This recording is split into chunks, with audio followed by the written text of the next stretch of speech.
أعوذ بالله من الشيطان الرجيم بسم الله الرحمن الرحيم أفمن زين له سوء عمله فرآه حسنا فإن الله يضل من يشاء ويهدي من يشاء فلا تذهب نفسك عليهم حسرات إن الله عليم بما يصنعون والله الذي أرسل الرياح فتثير سحابا فسقناه إلى بلد ميت فأحيينا به الأرض بعد موتها كذلك النشور صدق الله العظيم۔ سورہ فاطر کی آیت نمبر 8 اور 9 کی تلاوت ہوئی۔ اللہ جل جلالہ یہ والی بات فرماتے ہیں، بھلا یہ تو بتاؤ جس شخص کی نظروں میں اس کی بدعملی، اس کے برے اعمال ہی اچھے بنا کر پیش کیے گئے، جس کی بنا پر وہ اپنے برے عملوں کو اچھا سمجھتا ہے، وہ نیک آدمی کے برابر کیسے ہو سکتا ہے جو برے کو برا سمجھتا ہے اور اچھے کو اچھا سمجھتا ہے، حق کو حق سمجھتا ہے اور باطل کو باطل۔ کیونکہ اللہ تعالیٰ جس کو چاہتا ہے راستے سے بھٹکا دیتے ہیں، گمراہ کر دیتے ہیں، اور جس کو چاہتے ہیں اللہ پاک ہدایت دیتے ہیں۔ لہٰذا اے پیغمبر ایسا نہ ہو کہ ان کافروں پر افسوس کی وجہ سے تمہاری جان ہی جاتی رہے۔ یقین رکھیں کہ جو کچھ یہ کر رہے ہیں اللہ جل جلالہ اسے خوب جانتے ہیں، اور اللہ وہی ہے جو ہوائیں بھیجتا ہے، پھر وہ ہوائیں بادلوں کو اٹھاتی ہیں، پھر ہم انہیں ہنکا کر ایک ایسے شہر کی طرف اور ایسی زمین کی طرف لے جاتے ہیں جو قحط کی وجہ سے مردہ ہو چکا ہوتا ہے، اور ہم اس بارش کے ذریعے سے مردہ زمین کو نئی زندگی عطا کرتے ہیں۔ اسی طرح انسانوں کی زندگی بھی ہم پیدا کریں گے، کل قیامت کے دن مردوں کو ہم ایسے ہی زندہ کریں گے۔ یہ دو آیتیں مضمون بالکل واضح ہیں ان دو آیتوں کا۔ اس سے پچھلی آیت نمبر 7 میں ہمارے رب نے دو قسم کے لوگوں کو بیان فرمایا تھا کہ کافر لوگ ان کو تو سخت عذاب ہیں اور ایمان والوں کے لیے بخشش ہے۔ تو یہ جو عذاب والے ہیں اور یہ جو بخشش والے ہیں یہ دونوں برابر نہیں ہو سکتے۔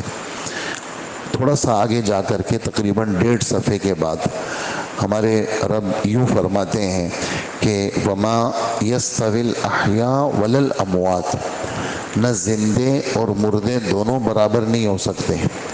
وَلَا الظِّلُّ وَلَا الْحَرُورُ، سایہ اور سخت گرمی، لو جس کو کہتے ہیں، جب لو ہوتی ہے، ایک تو عام گرمی ہے، ایک جب لو چلتی ہے تو ایک آدمی ٹھنڈے سائے کے نیچے ہے سائے میں، اور ایک آدمی گرمی لو میں چل رہا ہے، یہ دونوں برابر ہو سکتے ہیں؟ کجی نہیں ہو سکتے برابر۔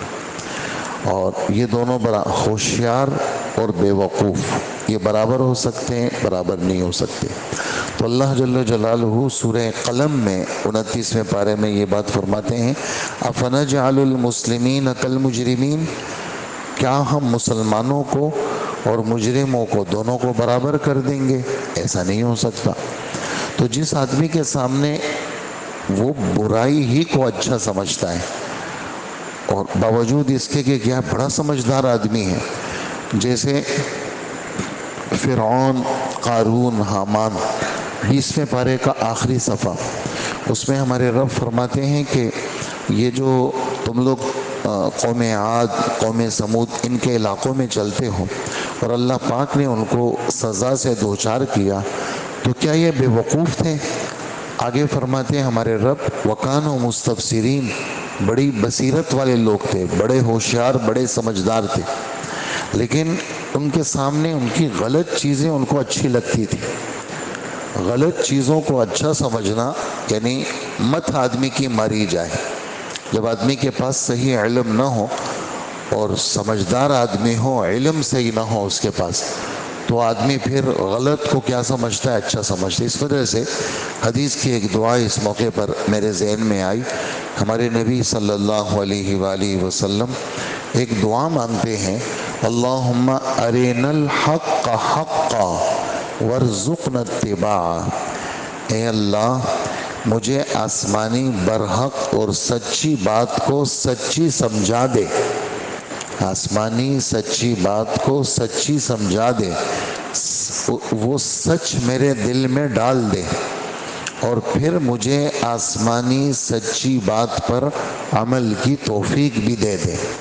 یا اللہ مجھے سچ سجھا دے اور پھر سچ پر چلا دے، اے اللہ مجھے سچ سجھا دے اور پھر مجھے سچ پہ چلا دے، اور وَأَرِنَا الْبَاطِلَ بَاطِلًا، اے اللہ جو غلط ہے، باطل ہے، جھوٹ ہے، گمراہی ہے، اس کا گمراہ ہونا مجھے بتا دے کہ یہ غلط ہے، صراط مستقیم بھی بتا دے اور جو گمراہی والا راستہ ہے وہ بھی بتا دے۔ تو یہ کیسے بتائیں گے؟ خود بتائیں گے؟ نہیں، یہ تو علم سے آئے گا، یہ تو قرآن و حدیث سے پتہ چلے گا کہ بھئی سچ کیا ہے، جھوٹ کیا ہے، حق کیا ہے، باطل کیا ہے۔ تو اے اللہ مجھے غلط وہ بھی مجھے سمجھا دے اور پھر مجھے اس غلط سے بچنے کا بھی بتا دے کہ میں بچ جاؤں غلط سے، میں غلط سے بچ جاؤں۔ تو صحیح چیز کا سمجھنا اور اللہ سے اس کی درخواست کرنا، پھر دل میں بات آئے گی اتنا سمجھدار آدمی، ایسا ہوشیار آدمی، یہ کیوں غلط چل رہا ہے؟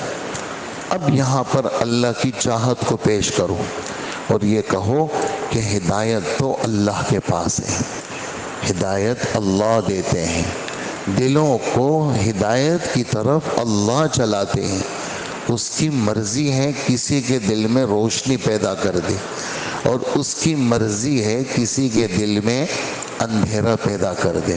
بڑا سمجھدار آدمی ہے، پیسے کمانا بھی جانتا ہے، بچوں کو پالنا بھی جانتا ہے، جائیداد کا جمع کرنا بھی جانتا ہے، بڑا ہوشیار آدمی ہے اس معنی کر کے، لیکن اس دوسرے معاملے میں پرلے درجے کا بے وقوف ہے۔ اسی وجہ سے ہمارے نبی صلی اللہ علیہ وسلم بالکل آسان حدیث آپ بار بار سنتے ہوں گے کہ الکیس من دان نفسہ، ہوشیار اور عقل مند وہ ہیں جو اپنے نفس کا حساب لیتا رہے، اپنے نفس کا محاسبہ کرتا رہے، کیوں تجھے پیدا کیا؟ صرف کھانا کمانا جمع کرنے کے لیے بس یہ غرض تھی؟ ہاں نہیں، اپنے سے حساب لیتا رہے۔ وَعَمِلَ لِمَا بَعْدَ الْمَوْتِ، اور موت کے بعد جو زندگی آ رہی ہے اس کے لیے عمل کرے۔ وَالْعَاجِزُ، بے وقوف، احمق، یہ کون؟ من اتبع نفسہ ہواہا، جو اپنی خواہشات پہ چلے، وَتَمَنَّى عَلَى اللَّهِ، اور کہتے جی اللہ تو ویسی غفور الرحیم ہے، تم لوگ ایسے ہی کہتے ہو، اللہ معاف کر دیں گے۔ تو ہمارے نبی فرماتے ہیں یہ بے وقوف ہے۔ ہوشیار کون؟ ہمارے نبی نے ایک اور حدیث میں فرمایا اکثرہم ذکرا للموت واستعدادا لہ، جو موت کو یاد کرتا ہے، موت کی تیاری کرتا ہے۔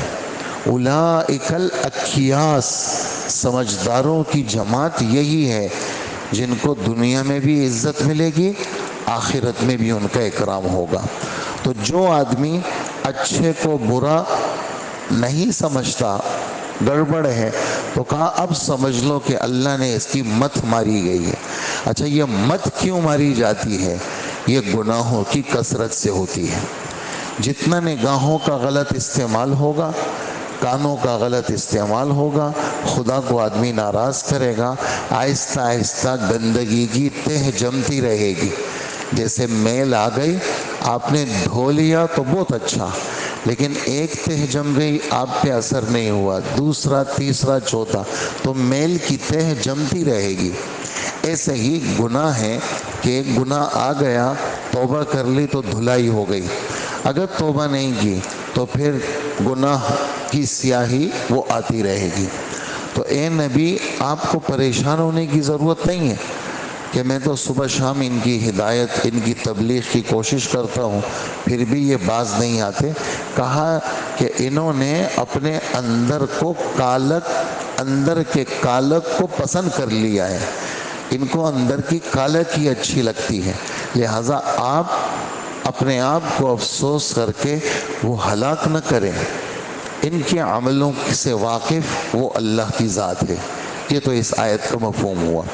اگلی آیت میں ہمارے رب نے اپنی قدرت کو بیان کر کے آخرت کو سمجھایا ہے. قدرت کیا ہے؟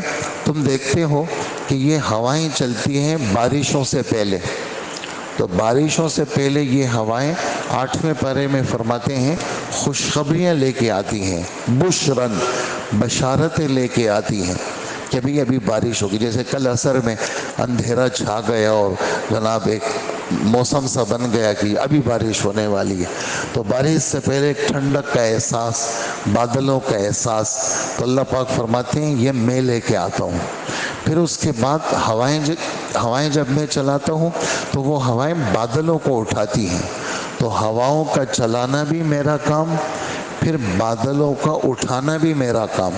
پھر اس کے بعد یہ بادل ایک جگہ میں کیا کر لیتا ہوں، فٹ کر دیتا ہوں کہ، اور پھر کبھی کبھار ایسا ہوتا ہے، آپ دیکھتے ہوتے کالے کالے بادل آ جاتے ہیں، لیکن سب جگہ بارش نہیں ہوتی، بلکہ جس جگہ میں چاہتا ہوں وہاں بارش ہوتی ہے. تو میں پھر اس کو ایسی زمین میں لے جاتا ہوں جو زمین مردہ ہو چکی ہے، بنجر ہو چکی ہے اور جو قحط والی ہو گئی ہے، تو میں پھر کیا کرتا ہوں، وہاں پر پانی برساتا ہوں. پھر میں مردہ زمین کو زندہ کر دیتا ہوں. وہاں بالکل بنجر اور بالکل ریت ہوتی ہے، وہاں میں ہریالی لے آتا ہوں. بالکل اسی طرح لوگ مر جاتے ہیں، زمین میں مل جاتے ہیں اور ان کی لاشیں زمین میں پھیل جاتی ہیں اور کسی کو پتہ ہی نہیں ہے کہ یہاں کسی زمانے میں قبرستان تھا.